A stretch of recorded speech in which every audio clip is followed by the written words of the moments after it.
All right, we are back for the last mock draft of the Jones and Jim mock draft. I guess quartet, I would say. We had 4 different mock drafts. Today is the 4th one, and today's the dueling mock draft, which means we're going to go tit for tat. We're going to go this and that. Figgis, take over. All right. Well, I guess I'll get us started and not say any weird things. Uh, so first pick, I'm picking for my Jaguars, Trevor Lawrence, easiest pick ever. Ever. Generational quarterback, ready to have that franchise QB for the next 15 years. Yeah. So I'm guessing the Jets are going to stay at 2. And the smartest thing to do, I guess, would go Zach Wilson. But I mean, if I'm the Jets, I'm like, let's go Kyle Pitts. I just don't know. So I definitely think they're going to go Zach Wilson. There's no trade. Yeah, I still don't think he's better than Justin Fields. Yeah, me too. I think Fields is number 2. And just the lack of competition, that's what I've been hearing a lot this week on Sports Talk. You go back, not this year, but it's season before, he struggled a little bit. So, I mean, sounds like he's going to the perfect place, the New York Jets. Okay. All right, brother. 49ers for you, sir. Number 3, as much as it still makes no sense to me, I'm going to go Mac Jones just because these reports have not deviated. We're as we record this 5 days away from the draft, and I have not seen a difference from that. Okay. I right away, Kyle Pitts. I don't want to waste time this time, man. Let's get this done. Kyle Pitts. Yeah, Kyle Pitts. I mean, I agree with that. So legit, right? We'll see. I still think this is a really good trade spot. Obviously, we're not doing trades. But, if someone wants one of those QBs, I think this is where they trade. And I honestly don't think Falcons, if they do pick at this spot, are going to go QB. Because, I mean, Matt Ryan's got 2 to 3 more years, right? Probably even more than that, honestly. But, I mean. Really? I think 3 years. I think 3, but I could be wrong. He's doing the Tom Brady thing, eating healthy, oatmeal. I mean, if you want him to succeed, give him more weapons. And Kyle Pitts is the way to do that. So I've been going back and forth on this with Chase and Penei Sewell because some people are saying we're really going to see how much pull Joe Burrow has if he wants to be reunited with Jamar Chase. Mm-hmm. But I really think the smart decision should be Penei Sewell. So I'm going to go Penei Sewell here. You need to protect that franchise QB. And if you saw the uniform reveals earlier this week of the Bengals, people zoomed in on that huge scar on on Joe Burrow's knee where he had his surgery at this year. I mean, that tells you everything you need to know. Yeah, you need a horse to protect you now. You need a big Clydesdale to protect you. I'm going to go Jamar Chase just because let's get Tua even more happy, more comfortable. And if they're really going to buy in on Tua, then you got to buy in for him as well. Get him receivers. Yeah, I mean, you give him Jamar Chase, you give him Will Fuller, you give him Devontae Parker with Mike Gesicki at tight end. I mean, he's got some weapons now, so it's time to – there's no more Ryan Fitzpatrick to come in and close out the game for you. It's time to do it on your own. This is another heavy trade spot. I agree with you big time. I think someone could seriously trade up here that wants a QB. I've seen New England a lot trading with Detroit. But if I were Detroit and I was picking here, I would 100% go a receiver for Jared Goff. And we've been pretty consistent with this in our past mocks, and I'm going to go with Jalen Waddle here. But again, could be a trading spot. Yeah, and it's hard because I think 7 could be a possible trading spot for 9. Maybe Denver trading it to 7 to get somebody to protect against Washington or New England. Or whoever. So that could be a swap there. But if Detroit stays at 7, I agree with you. Number 8, I think this is another potential trading spot because they did get a quarterback too, to compete with Bridgewater. McCaffrey's back. I think they probably do want to protect Darnold. So I think Rashawn Slater would be your choice here if there's no trade. So. Yeah, and I mean, some people think Rashawn Slater's better than Penei Sewell, at least to start. Yeah, we've talked about that because he can play guard and tackle. It's more of an asset.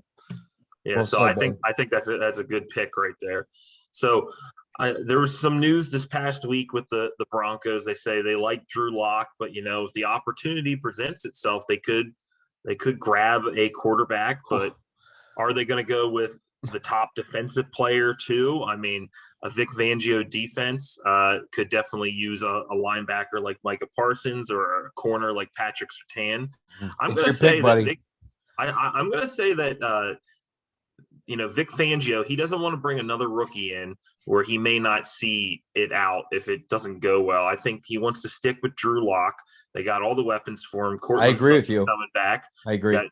Got Noah Fant. He's got Jerry Jeudy, Cortland Sutton, KJ Hamler. So I think he goes defense, and I think he goes with the top corner in Patrick Surtain the second. Wow. I am so offended. Wow. Well done, sir.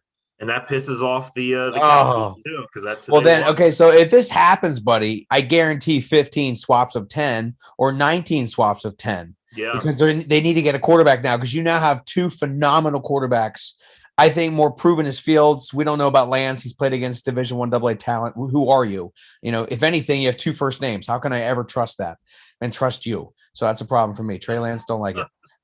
So I don't know. I think Dallas trades out of this right now, but because we can't do that because we're not getting a subscription for this. No, that's ridiculous.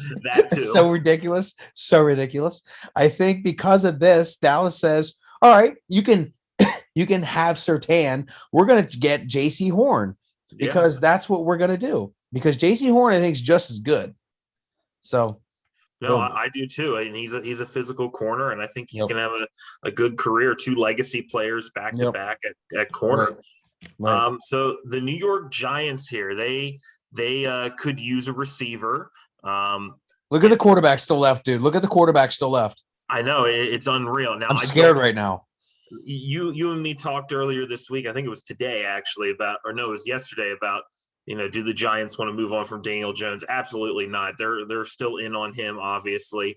I did just read an article before we started recording about Dave Gettleman kind of poo-pooing the players who opted out. So I was thinking about Micah Parsons here, but I don't think he wants Micah Parsons. I think this could be an edge rusher position. Wow. And I think they're going to go Jalen Phillips here. The best edge rusher in the draft. I think that's where they're going to go. Yeah. The next Michael Strahan, right? If he pans out, maybe. Yeah. Well, let me take over. So now this leaves me with a conundrum. In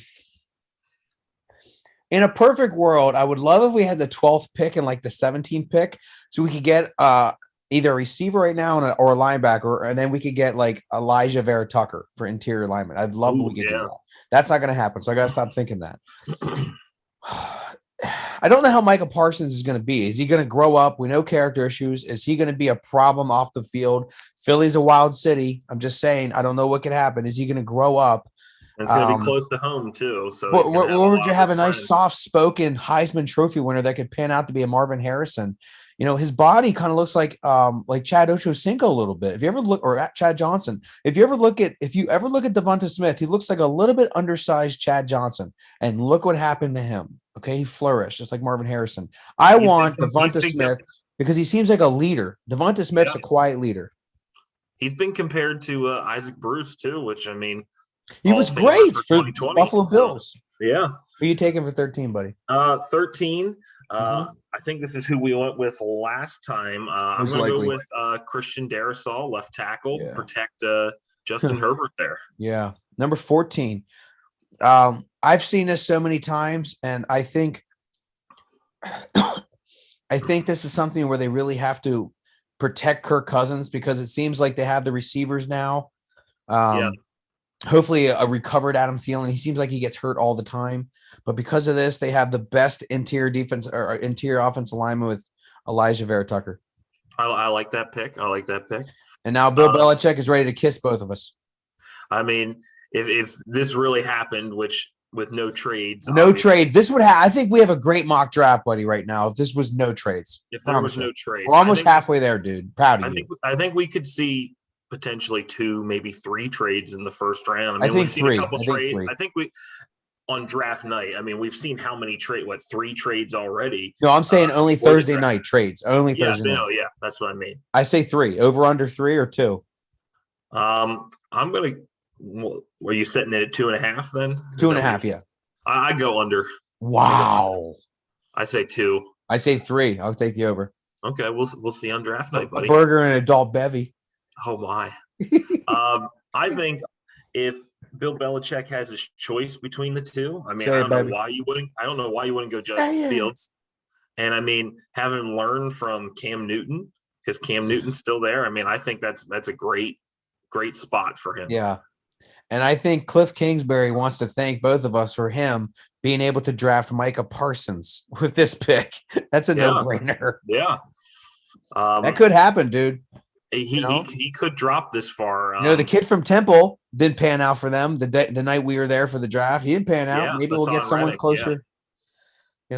He was right before Derek Barnett when the Eagles drafted. So. I remember that. So, hey, Micah Parsons might fill the frame. And if I'm Micah Parsons going to play with J.J. Watt, oh, my God, I'm so pumped right now. I would be happy to go to the Cardinals if I were him. If I'm Micah Parsons, I think that'll ground him because Arizona is a lot different than Harrisburg, Penn State, whatever. It's a different life. So maybe that'll help.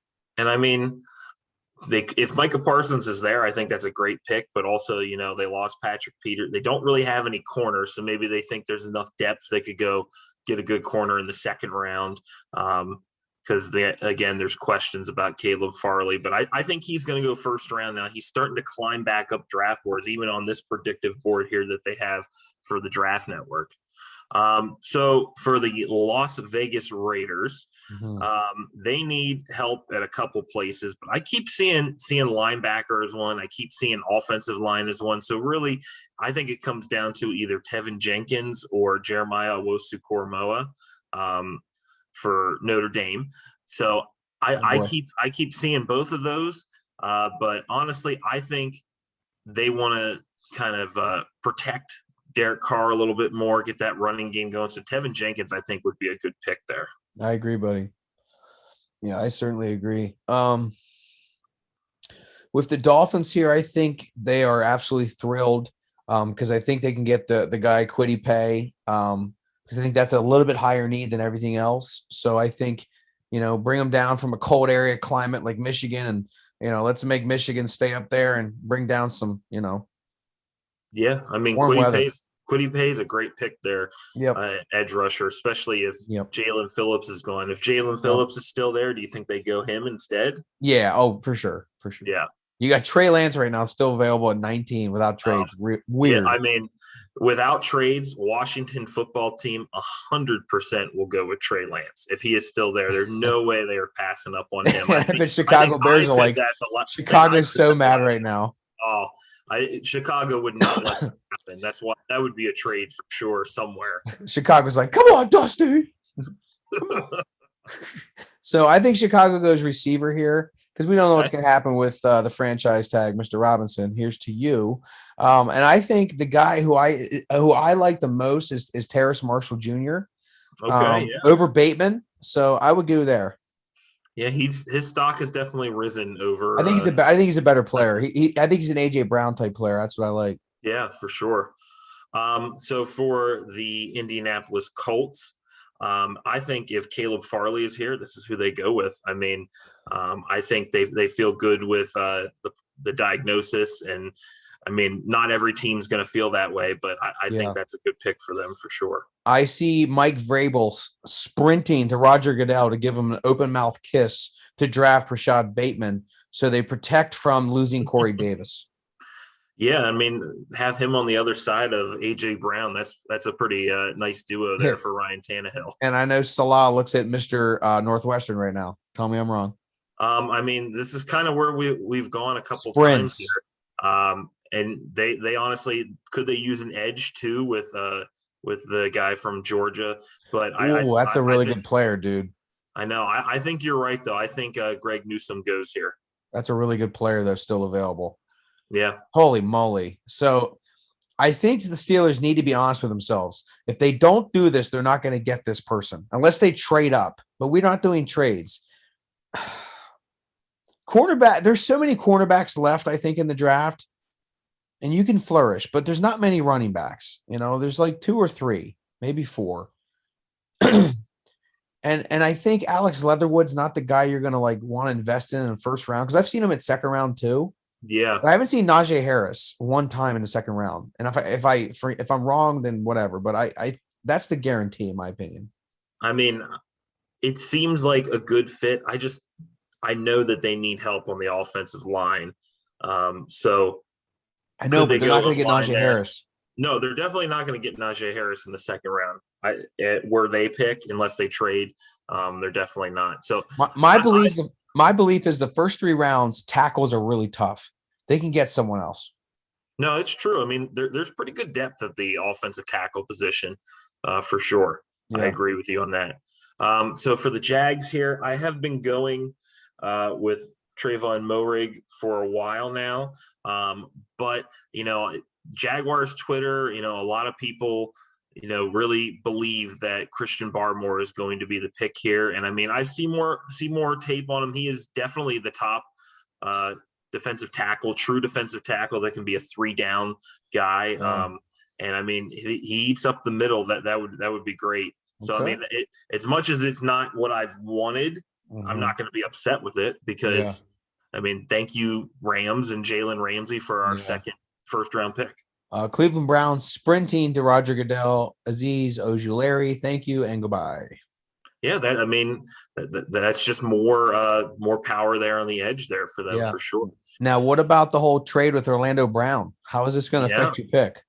So the Ravens definitely are looking free agent wise for an offensive tackle. Dennis Kelly from the Titans, Alejandro Villanueva from the Steelers. So they're definitely good there. I think.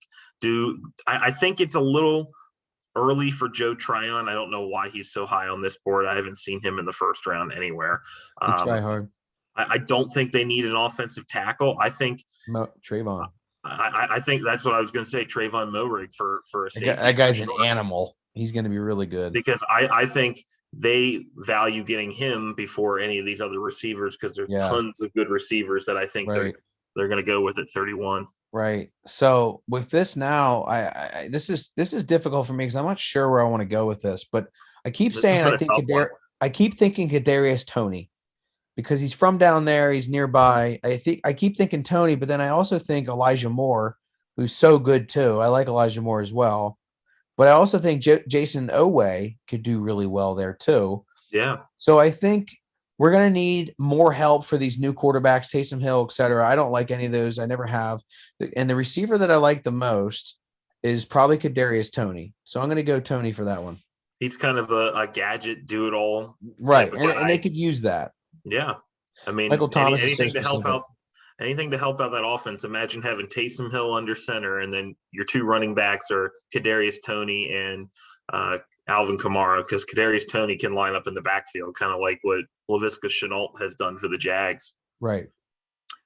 For the Green Bay Packers, do they go an offensive tackle here? Alex Leatherwood, maybe.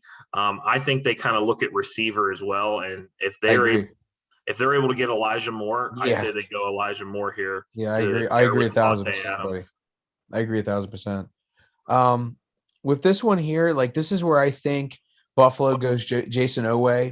Penn State's a cold area. Buffalo's a cold area. You learn how to play in that existence, and I think that's how you flourish if you stay true to yourself. Yeah, and he, he doesn't have to start right away, and he can learn from some good guys on that defense and perfect his game even more because he's really just in the first few years of his of playing football. So but if I go back now, if I saw the Ravens were 31, which they are now, I bet they would have probably taken Jason Owe at 27, but they'd probably never get Moehrig though, so maybe not. No, they wouldn't get Moehrig then. Right. So never mind. So I mean, I think these guys need to go with a wide receiver. Yeah. I mean, if you have this first pick, so if you want to go to the receivers real quick for positions, just so we can see who's left on the board. So I like Rondale Moore. He's a small guy. Mari Rodgers from Clemson is good too, but this guy has been climbing up draft boards. He could be picked in the first round, but I don't think he is. Nico Collins, from Michigan. Yeah, and I think they'll go with Nico Collins. I mean, he's kind of that sleeper wide receiver, and the Ravens could do something crazy like that. Heavens, Holmes. I think Buffalo, excuse me, the Buccaneers, I meant to say. I think Tampa Bay, they're a great team. But you and I said this conversation last week. I know they're all coming back, but they're still 1 year older. Exactly. So the old guys last year are older. The younger guys are slightly older, but they're still not experienced. So like, I hate when everyone says that, but like it is nice that they're all back. But I think you got to go with the best player available. And I don't know why, but I want to say they might shock everyone because I don't know how they feel about Leonard Fournette. Because didn't they franchise tag him? No, but he's back though. They didn't franchise tag him. Is it a 1 year deal? It's probably like a 1 or 2 year deal. Yeah. I mean, with him and Ronald Jones, they're definitely. It's definitely whoever has the hot hand. And I know what you're thinking here with Travis Etienne. Yeah. I mean, Tom Brady would love this guy. Tom Brady's looking at him like James White. He looked at James White for how long? But then you go to one of those linebackers that's still there too. Those would both be excellent steals at the end of the first. Yeah. As a I'm going to go with my gut here. I'm going to go with my gut. I'm going to go with my gut. It's going to be Jeremiah Wozu because that's the best one. No, it is. And as a Jags fan, there's a possibility that number 33 could be Mr. Travis Etienne for the Jaguars to pair with James Robinson. Ooh. Yeah, so that's a strong possibility. Would you be happy with that? Yeah. I mean, yeah, absolutely. I mean, James Robinson was a bell cow last year. He needs some help. I like our picks, buddy. Yeah, I mean, there's some questionable ones. I questioned my Nico Collins one. But you had a lot of passion for it. Jeez. I still think the Ravens, now that they have 2 first rounders, they got a second rounder maybe in that trade. Yeah. I can't forget everything that they got. Do they try to trade up and get one of the big 3 or wide receivers? I don't think they have enough ammo to do that, but maybe trade up to get like a Marshall or a Bateman. Yeah. Yeah. It's exciting. All right, buddy. I enjoyed this, bud. Yeah, I mean, this was just as fun as last year. I'm looking forward to the draft on Thursday night. We'll probably have some reaction video put together of some of these picks for sure. Yep. Well, everyone, thanks for watching, and please subscribe, and also please leave your comments. If we made you happy, great. If we didn't, great. But we'd like to know what you thought. All right, see ya. See ya.